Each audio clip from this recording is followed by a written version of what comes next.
Since the Great Eagle Holdings in Hong Kong has taken over the brand of Langham, it has since expanded its brand by renaming its properties around the world under the names of Langham and Cordis. But to me, the original Langham in London has always been the one and only Langham Hotel. Well, my viewers would probably know that I'm not that into hotels of lots of history, and by history I mean not just its age, but also all kinds of supernatural or metaphysical things that you might experience during your stay. I have to say the Langham Hotel is really one of the most well-kept properties that I've ever stayed. That said, owing the structure's limitation, some facilities like the lift or the swimming pool might need to be retrofitted in a way that might not be as user-friendly.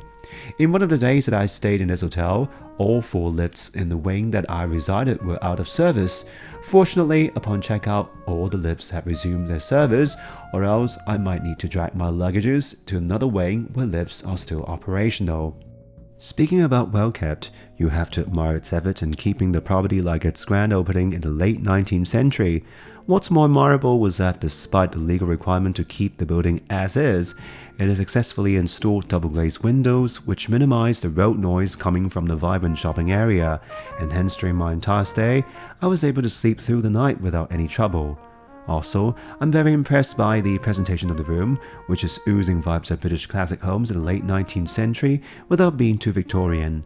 In particular, I was surprised that a room with around 500 to 600 square feet can manage to accommodate both the living and sleeping area without feeling too cramped.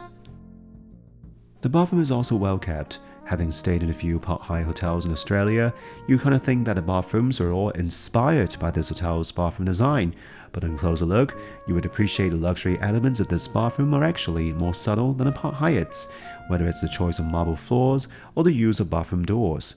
For bathroom amenities, they have chosen diptyque, which is increasingly popular among luxury hotel chains. I have to say that it's soothing to use and lightly fragrant, but it's quite familiar with other French brands like Balmain that was used by hotels like Sofitel, the latter of which was sometimes difficult for me to be thoroughly cleansed. Breakfast is served at 2 places. You can choose a semi-buffet package at the Palm Court. This is also the place where one of the most fabled afternoon tea set is served, and like its lobby or the rooms, the Palm Court is oozing British elegance. The buffet area provided a wide range of choices like fruits, premium cheese, and cold cut. Coupled with your choice of a la carte breakfast, this is a very sumptuous way to start your day. Mind you, I found the sausage or the bacon to be a bit salty for me, and I can't help but thinking whether this is actually a very British thing because it's not the first time I've tasted bacons that are way too crispy and salty. That said, you can also choose to have breakfast at the club lounge. Although it has less choices in its a la carte menu, I think the breakfast is as good as the one served at the Palm Court, but maybe that was because the chef was from Hong Kong, which suits my taste buds more. Speaking of afternoon tea, no stay in this hotel would be complete without trying its fabled tea set. While I dare not say this hotel has actually invented the afternoon tea, it definitely has a long history of serving high tea for the privileged group. Their finger sandwiches can be refilled, and I have to say these are some of the best finger sandwiches that I have even tasted for years. That said, for the dessert department, you might have noticed that Britain's afternoon tea dessert has evolved over the centuries, and this time, Langham tried to reimagine the traditional British desserts into one-bite versions like creme de la creme, chocolate fudge, and butter pudding. Be prepared that it will defy your impression the British desserts are just monotonous, as I am very impressed by the taste of all the sweet items in this afternoon tea set. For the scone, I think it's up to standard, but what impressed me the most was the apricot and strawberry jam. Last but not least, don't miss the cheese scone off the set, as it was tasty without being too heavy in taste. For tea, I have to say that I was pleasantly surprised by the Jing brand this time. This Earl Grey tea is very fragrant and helped me cleanse my palate. For dinner, I have to say it was predictable but not impressive. The leek and potato soup resembled the taste of mashed potatoes, albeit in liquid style, which I think is very tasty. While for the grilled lamb rack, while it's beautifully grilled, I think the rack lacks lamb flavor. Fortunately, the fries are very delicious and complement the taste of the lamb well. But the one that impressed me the most was the floating island dessert. The egg white was very fluffy and the caramel taste well balanced.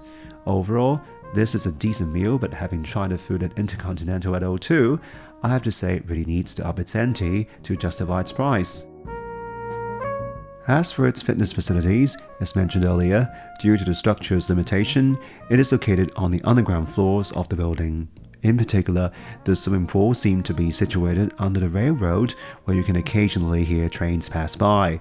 However, you have to give credit to the Langham staff for managing to provide a decent gym and pool, especially for the gym, as they are well equipped with most of the strength training machines and treadmill available. Overall, my stay in Langham is a very good experience. Although you wouldn't expect the room rate to be cheap for this kind of hotels, my stay package included one complimentary night stay, which is already a bargain. Plus, given its location, food quality, and facilities as well as the quality of the building, I think the price fully justifies its brand and service. That said, having stayed in London for more than a month now, I have realized that if you want to have a taste of British classic luxury stays, there are actually quite a number of boutique hotels that matches with Langham's classic vibes at a similar, if not less expensive price. So it all depends on your willingness to explore or stick with the old guns.